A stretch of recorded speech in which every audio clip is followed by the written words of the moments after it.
Want to find out the winner of the MeatStick Mini X wireless meat thermometer from last week's Review to You video? Keep watching and we'll let you know. Hi, my name's Gary, and this is my buddy Matt.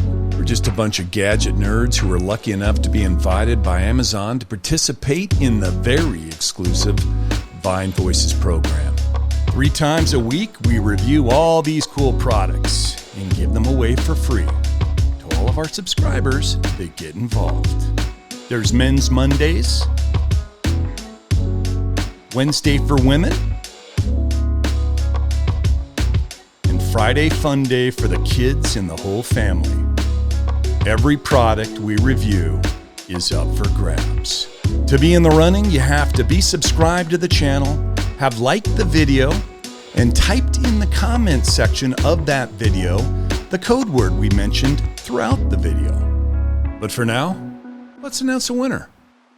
Last week for Women's Wednesday, we reviewed the MeatStick Mini X wireless meat thermometer and gave it a solid 5 out of 5 stars. So, which lucky subscriber gets to take it home?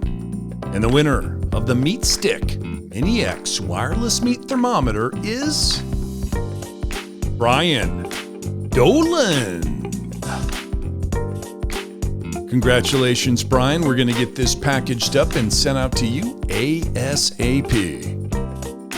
If you want the chance to be a winner like Brian Dolan, you can start by subscribing to Review to You and turning on post notifications so you can be one of the first to enter our product review and giveaways. We do them 3 times every single week. Make sure to click that link up on the right to see our current review and giveaways. Hit the link on the left to subscribe if you haven't already. From Matt and Gary, we'll see you guys on the next one. Bye now.